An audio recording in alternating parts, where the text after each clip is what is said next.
interlocked her fingers with his, appreciating his strong and reassuring grip. Doug was right. Not only was he her FTO, but he was her best friend. They'd grown up together, and she was grateful for his help. "I know you're here for me. Thank you." Maya released Doug's hand and undid her seatbelt as they pulled into the trailhead parking lot. She wanted out of the vehicle to breathe the fresh air and stop her chest constricting from panic rising through her body.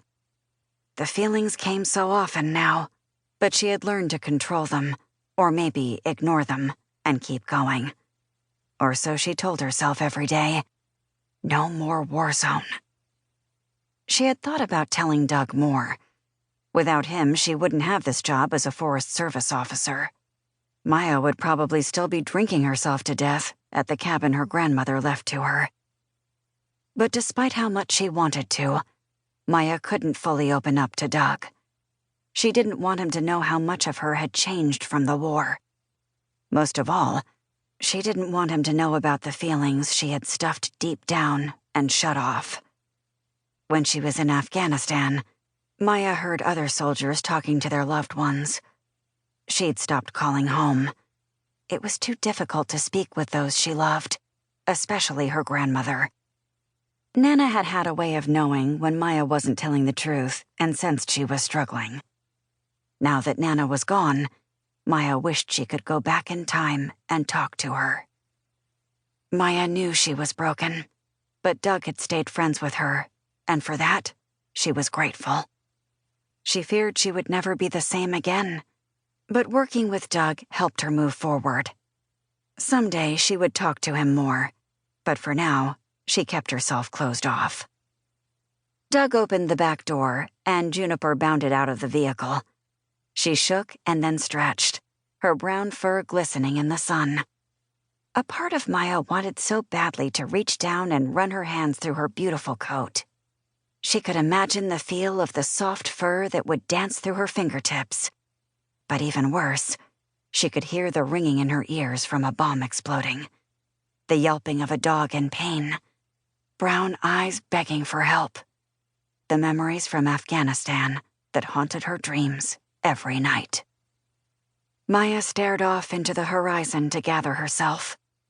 She never wanted to feel the pain of losing a K-9 partner again. Maya's love of dogs came from when she was a little girl.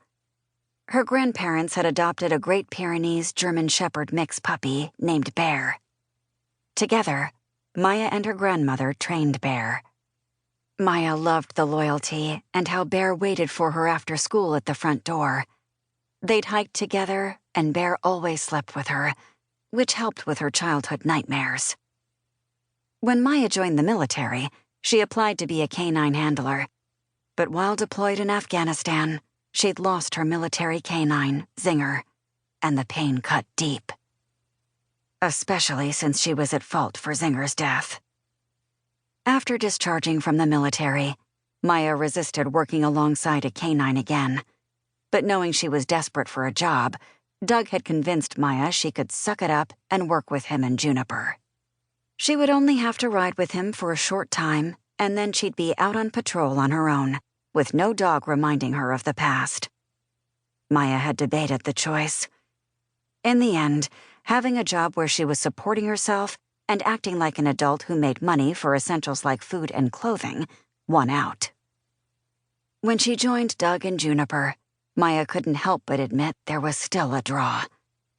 Deep down, she wanted to take the leash and feel the vibration, the dance, the power, and most of all, the partnership, where a handler gave the dog the lead and they trusted each other. This animal was bred for their job and their instincts were superior. But Maya had killed a dog through handler error. She vowed to never put another dog in danger. I'll never take the leash again. Only a worthy K-9 handler like Doug should work a dog. Low-hanging clouds from a morning rainstorm rolled in off the mountain peaks, crawling down the valley, pushed by the wind. She caught Doug studying her and smiled at him. Reassure everyone that you're okay. That was the only way to survive.